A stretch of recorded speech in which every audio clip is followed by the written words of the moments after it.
Olá! No Dois Pontos de hoje vamos conversar com os escritores Roberto Pontes e Leite Júnior.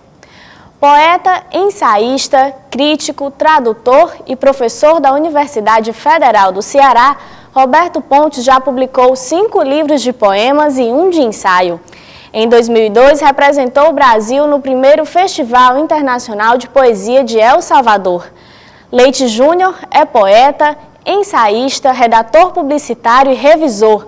Dedica-se ao estudo do Esperanto e é também professor da UFC. Em 1993, ganhou o Prêmio Ceará de Literatura com o Pictório em Luzia Homem.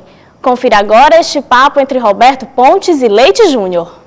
Mas, Roberto, como é que foi, assim, você agora tem participado, assim, eu acho que de uma forma até mais abrangente aí no trabalho da literatura, assim, latino-americana, inclusive até tema, né, na nossa universidade, né, a gente tinha agora o tema sobre a literatura latino-americana nos encontros literários, né, lá da UFC. Mas a gente vê que você tem uma preocupação, você acha que com uma poesia que não é só do Brasil, né? Você não pensa só o Ceará, na verdade você olha um pouco mais assim, nas fronteiras aí, né? E como é que está sendo a sua visão, assim, esse entrosamento do nosso país com essa literatura? Como é que você está vendo? Você que foi agora recentemente a Cuba, e como é que você vê? O Brasil está assim integrado nessa literatura?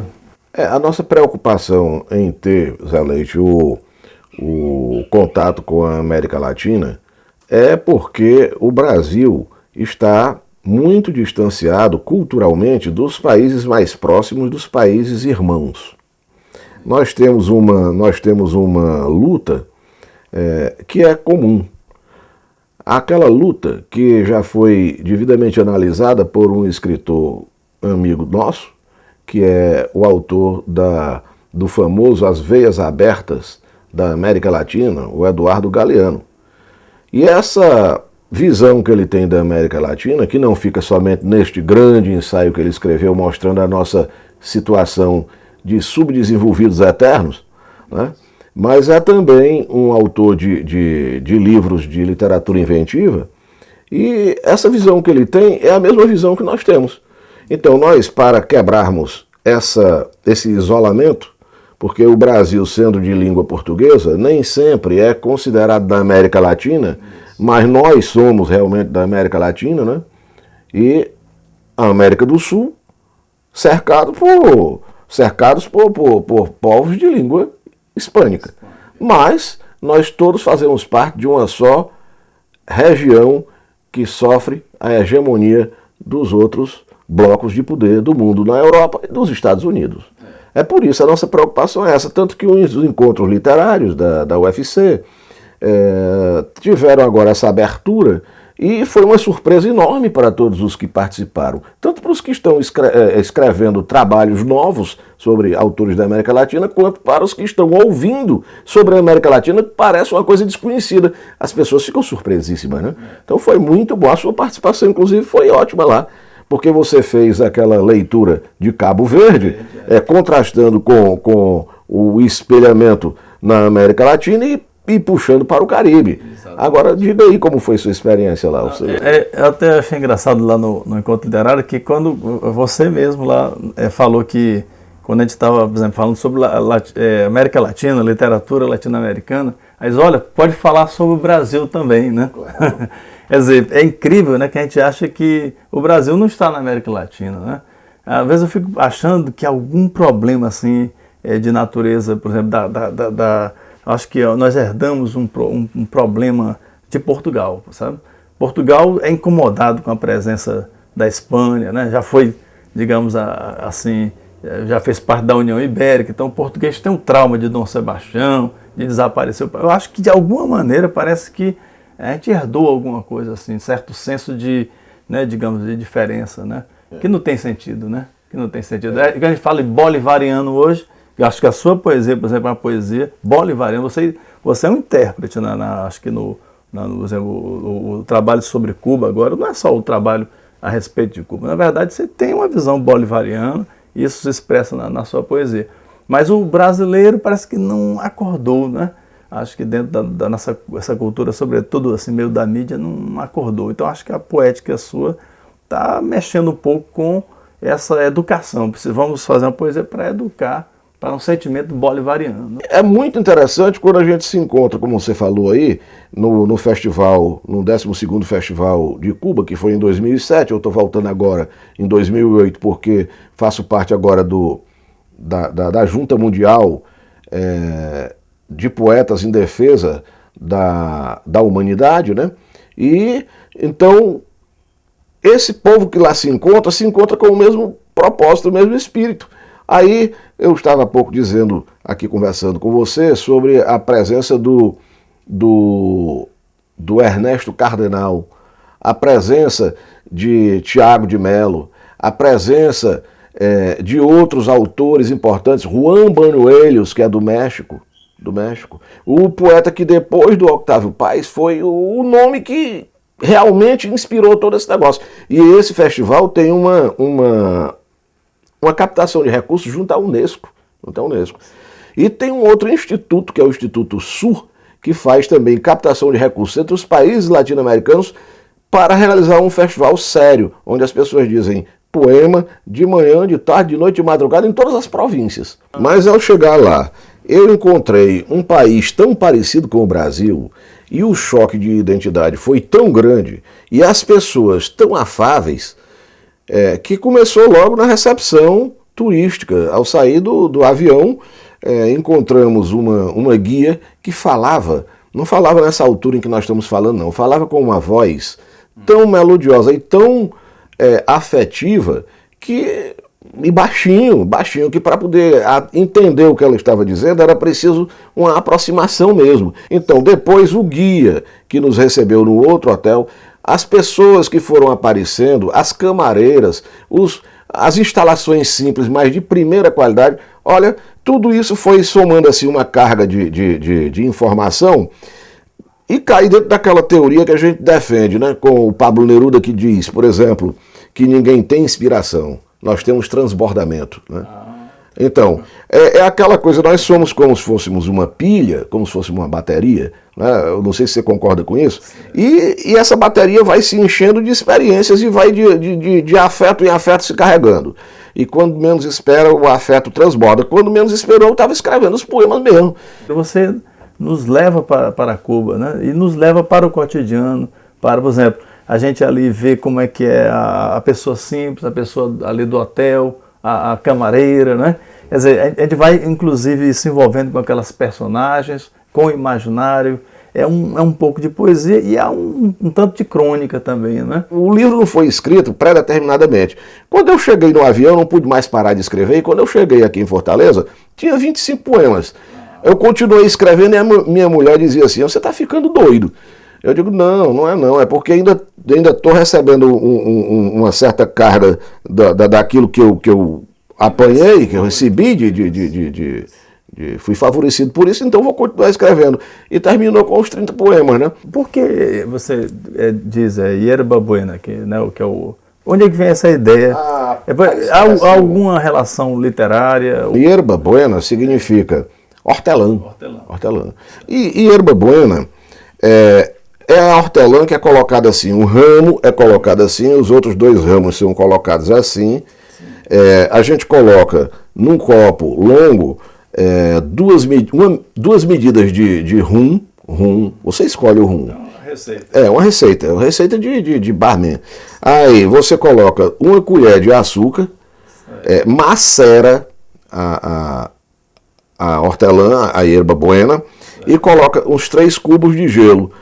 Lá não se coloca os 3 cubos de gelo. Lá o gelo é uma espécie de bolinha, que você coloca umas 3 bolinhas somente para ficar frio. E esse é o drink mais famoso, o mojito. Eu tomei como metáfora de Cuba. Deve se espalhar pelo mundo. E é uma bebida latino-americana, né? Perfeito. Primeiro, voadejando a pétala, pejada e só, repousa levitando no círculo do sonho. Segundo, gota goteja a têmpera de cera, forte âmbar vem do colo corroído. Terceiro, furta colorindo a polpa Pingo morno afoga o ventre no betume. Quarto, sudorência nos porejos de argila. Liberto, líquido, livre, cinzelo pedras. Quinto, os dedos da amiga são 10 círios que lampejam nesta noite fria. O 2 Pontos vai para um breve intervalo, mas volta já com Roberto Pontes e Leite Júnior.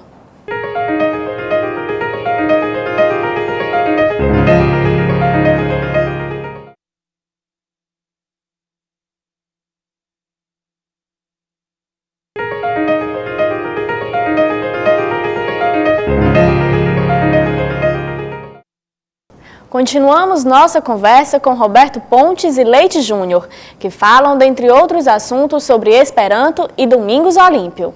Eu queria ouvir de você a sua experiência de escrita dos ensaios, porque você está falando aí e perguntando muito sobre poesia, mas vamos ver aqui com você a questão do gênero ensaio, que você escreveu sobre Domingos Olímpio, né? E eu queria que você nos dissesse aí como foi essa experiência, se isso tem alguma significação também para a América Latina. Exato.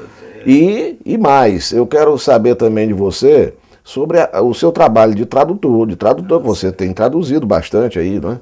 Tudo começou assim, digamos, esse interesse por Domingos Olímpio. Eu não sou, até eu declaro publicamente, não sou de Sobral, certo?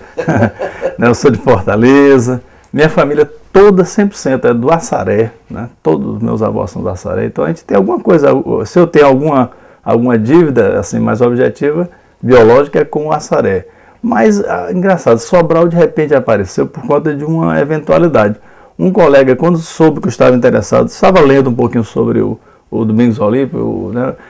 E disse, mas olha, como é que você vai fazer o seu trabalho de dissertação, na época lá na nossa turma do mestrado, como é que você vai fazer um trabalho sobre um escritor tão chato, tão ruim, como o Domingos Olímpio? Isso me incomodou, porque, peraí, realmente, né? Ele parece que é uma pessoa aparentemente chata. Por que esse conceito negativo do... Isso me incomodou porque não bate essa ideia negativa da crítica, por exemplo, do intelectual, com o romance ser um tanto quanto popular, né? Digamos, o próprio Luzia é Homem. Ora, então, exatamente foi esse incômodo, né? Quer dizer, que me levou a ler com um pouco mais de calma, né? O Luzia é Homem, e eu fui observando que às vezes as pessoas já vêm com a crítica pronta para analisar uma obra, tá certo? É o que eu chamo de teoria da Cinderela, já vem com o sapatinho para ver se o pezinho cabe no sapato, não é o caso. Na verdade, a gente tem que ler, primeiramente, tem que ler. Eu acho que a obra é para ser lida. E nessa leitura, ela sugere até a possibilidade de instrumental de abordagem teórica. Então, senão é o quê? É preconceito. Eu já vou querendo que aquela obra caiba. E o caso do Luzia é Homem já vinha com a tradição de uma crítica equivocada, porque os contemporâneos do Domingos Olímpio não perceberam, por exemplo, o impressionismo literário, que é um desdobramento do próprio naturalismo, não perceberam. E aí depois, quer dizer, essa falta de percepção foi sendo passada, digamos, de geração para geração, de modo que até, digamos, se tornou um pouco moda dizer, não, é um escritor chato, que não sabe escrever, que é incoerente. Nós temos acho que a crítica, de um modo geral, ela nunca é assim muito favorável. Assim, quando Lúcia Miguel Pereira, quando disse uma coisa interessante, ela se incomoda com o estilo do Domingos Olímpio, né? Mas, digamos assim, por outro lado, ela diz que Luzia é uma das personagens mais interessantes e misteriosas e complexas, ela usa essa expressão, complexo da literatura. Então, peraí, ele não sabe escrever, mas a personagem é de alta complexidade. Então, isso vai incomodando. Então, eu comecei a ler, e como eu mexo com a pintura também, eu gosto de pintar. Então, essa visão da pintura, que é sobre o povo, né, sobre a autenticidade, pronto, de repente me pareceu ser uma chave que o próprio autor, inclusive o Domingos Olímpio, andou pintando. Ele também mexeu com tinta, viu? Então ele teve aula de pintura, teve uma cultura. E eu comecei a ler a obra já de outro ponto de vista. Quer dizer, o próprio autor me sugeria a noção de impressionismo e tal. E eu fui entender, assim, de fazer uma aproximação da pintura com a literatura, que aliás é algo velho como Platão, porque Platão já tem uma discussão sobre pintura em literatura. E a sua experiência, além do ensaio, com a tradução e com o cordel? Bom, pronto, a pintura e a literatura eu já encaro como uma tradução, uma espécie de tradução, certo? E o cordel, para mim, também uma forma, eu, assim, apesar de viver nesse meio universitário, né? Mas eu não consigo, acho por conta dessas dívidas caririenses, tá certo? Há alguma questão de vínculo com aquelas origens de lá. Meu avô fazia verso, então é da família fazer um pouquinho essa poesia. Então, enfim, eu acho que o interesse pelo popular e tal acaba me trazendo para uma poesia que é agora de cordel. Agora, o meu cordel é um cordel que é considerado o pior das piores da literatura, que é chamado poesia didática. Virgílio que me perdoe a comparação, mas eu vou, digamos, nessa linha. Eu acho que a poesia didática tem o seu espaço, mas ela tem a sua função. Então, o seu espaço, a sua função, ninguém pode perder. A invasão do Iraque. George Bush prega o ataque como forma de defesa. Com seu discurso, ele exige mais aumento na despesa da indústria militar, pretendendo intimidar e evitar nova surpresa. Do outro lado do oceano, Tony Blair faz seu coral. Os ingleses têm saudade do Império Colonial, quando os 5 continentes curvavam-se penitentes ante a coroa real. Porém, antes de existirem as potências atuais, no Iraque já viveram muitos povos ancestrais, os reinos mesopotâmios, de sumérios, babilônios, assírios e outros mais. Monumentos do passado, dos museus e escavações, na invasão americana sofreram com as explosões. Templos sagrados da história hoje revivem a memória das bárbaras invasões. Eu vejo o cordel dentro dessa tradição. Agora, por exemplo, o artigo 5º, eu fiz um trabalho sobre o artigo 5º, né, sobre a Constituição. São nossos 77 incisos do artigo 5º, que é uma das nossas, realmente da essência da democracia, pelo menos no que se conseguiu institucionalizar no Brasil. Então, eu dei uma versão em cordel, tá certo? Eu fiz uns 2 anos de curso de Direito, acho que só serviu para fazer esse cordel, especificamente, né? Então, eu vou poetizando ali os 77 incisos, e se torna uma obra assim, de fácil assimilação popular. O Josué Leite continua múltiplo e inquieto na fotografia, na música, na pintura, na literatura, na tradução. Uma pessoa muito querida minha, quem muito abarca, pouco aperta. Eu acho que é por isso que talvez não vou desenvolvendo assim sistematicamente um setor, né? Às vezes eu estou numa situação tal que a forma de expressão é pintar.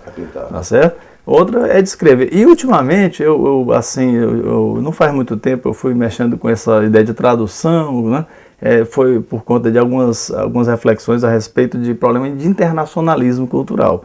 Isso que você falou sobre o inglês, né? Noção de imperialismo, e eu tentei uma alternativa simbólica. Por um lado, nós estamos tentando articular a questão latino-americana, como você começou aí. Exato. Você tem ligações com o pessoal na Romênia, na Rússia atual, no Japão, enfim, é esse tipo de coisa que eu acho salutar no seu trabalho também, porque essa questão da língua que permite uma amplificação daquilo que a gente é e daquilo que os outros são, não como no sentido colonizador da coisa, mas no sentido de trocar realmente as descobertas. Pronto, a minha dedicação, por exemplo, em relação ao Esperanto, hoje em dia, né, eu mantenho uma revista na internet, uma revista de participação internacional, com figuras como o presidente dessa Associação Universal, né, da UEA, que participou, presidente da Associação Interlinguística da Alemanha, inclusive um marxista, linguista muito bom, que inclusive foi o melhor tradutor do Manifesto de Marx. Foi ele que fez, ainda com a edição publicada então, né, União Soviética, de saudosa memória, na minha particular opinião. Quer dizer, então, nós então... enfim, hoje em dia eu estou também escrevendo as traduções, por exemplo, Bandeira. E eu fiquei assim impressionado quando eu fiz uma tradução, por exemplo, de poesias das mais acessíveis de Bandeira, certo? E um jornalista de Katmandu reagiu. Katmandu. Então, assim, a gente pega a maior parte das pessoas para saber pelo menos o que é Katmandu. As pessoas já não sabem, mas imagine, o Katmandu tem uma noção muito pálida sobre, eu acho que tanto quanto nós temos deles, sobre o Brasil, e o rapaz sabe agora hoje o que é Bandeira, né, o que foi o modernismo e assim por diante. change colorante la pulpon, var metaguto dronigas la ventron en bitumon. Svitas io el poretoi de argilo. Liberigite flue libere stonoin mi cizas. Ien fingroi de lamantino, dec calendoi, deco da lumoi, dum nocto glacia. Eu tenho a felicidade também de ter vizinhos de Cabo Verde, a gente tem um contato, me entregam um material turístico e tal, são estudantes aqui.